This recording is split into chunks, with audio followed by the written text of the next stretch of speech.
They laughed when she walked into the gun store. The group of men sitting by the counter looked up, eyes scanning her small frame, her neat clothes, and the quiet way she carried herself. She didn't look like someone who belonged there. She looked like the kind of woman who would pass by quickly, clutching her purse tightly, afraid of the heavy smell of gun oil and leather. They smirked and whispered to each other, nudging elbows, amused by the very idea that someone like her had stepped into their world. But she ignored them. Her eyes wandered over the glass cases lined with pistols, revolvers, and magazines. She stopped, as though weighing something quietly in her mind. Her hand rested lightly on the counter, and the shop owner, a gruff man in his 50s with a salt and pepper beard, raised an eyebrow.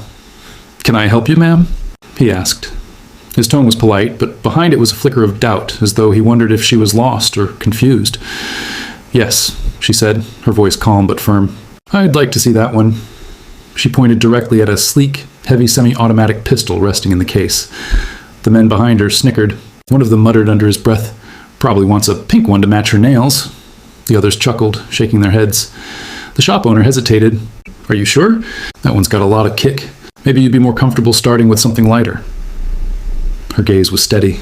"I know," she said. "That one." Reluctantly, he pulled it out and placed it on the counter, watching as she picked it up with surprising ease. Her grip was natural, firm, her fingers curling around the handle like they had been there before. She weighed it in her hands, testing the balance, her eyes narrowing in concentration. The men behind her fell quieter, though one still muttered, "She doesn't even know how to hold it." But then, with smooth precision, she checked the chamber, inspected the magazine, and clicked everything back into place with practiced hands. The room shifted slightly. The laughter that had once filled the air began to falter, thinning into silence.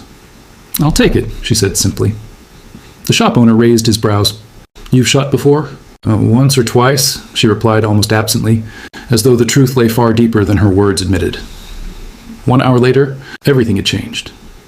They stood outside at the range behind the store, a dusty stretch of open land lined with targets. The men who had mocked her earlier were there too, each holding their weapons, still carrying smirks, but quieter now, curious rather than amused. She stood at the line, feet apart, shoulders squared, her new pistol gleaming in her hands. The owner gave her a few short instructions, but she barely nodded. She didn't need them. When she raised the gun, it wasn't clumsy or hesitant. It was deliberate, sharp, and confident. She drew in a breath, exhaled, and squeezed the trigger. The sound cracked through the air, echoing off the hills. The target snapped, the bullet landing perfectly dead center. There was silence, the kind of silence that falls heavy when no one knows what to say. Then she fired again, and again. Each shot hit with surgical accuracy, clustering tightly around the bullseye, the paper target tearing in perfect patterns. Her movements were fluid, not rushed, every action deliberate and steady. She didn't flinch. She didn't waver. She didn't miss. The men who had laughed now stood frozen, their weapons lowering unconsciously. Their earlier smirks had vanished, replaced with wide-eyed disbelief. She moved with the calm assurance of someone who had been trained to perfection, someone who wasn't just good, but exceptional. One of them finally muttered, almost to himself, "Who is she?" The shop owner, too, was staring at her differently now. No longer as a curious stranger, but as someone holding a story he couldn't quite place. She finished her magazine, set the gun down gently, and looked up at the target. Without a word, she pulled the paper down, folded it neatly, and tucked it into her bag. Only then did she glance back at the silent audience behind her. "Thank you," she said softly, before turning to leave. The men exchanged uneasy glances, the laughter they had started with replaced by an unspoken awe.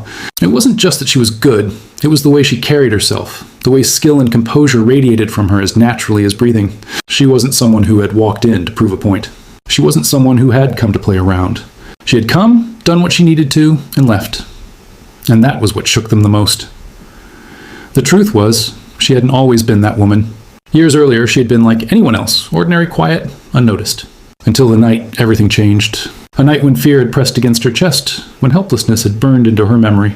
A night that left her realizing that no one was coming to save her, that she would have to save herself. She had trained in silence, away from eyes that judged and doubted. She had learned discipline, precision, control.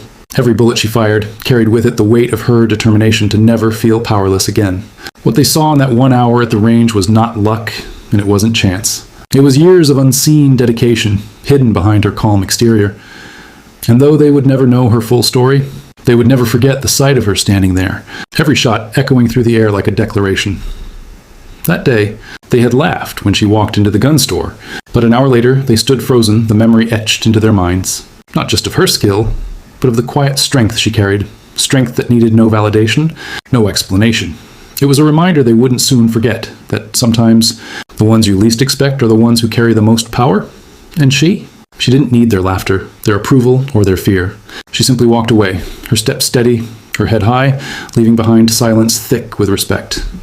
The targets still flapped in the wind, riddled with perfect holes, proof of what she had done, proof that their laughter had been misplaced, proof that they would think twice before underestimating someone again, because they had witnessed something rare that day, a quiet storm, fierce and unstoppable, hidden in plain sight until it chose to be seen. And once it was revealed, it left them all changed. They laughed when she walked into the gun store, but 1 hour later, they didn't laugh anymore. They simply stood frozen, knowing they had seen something they could never forget.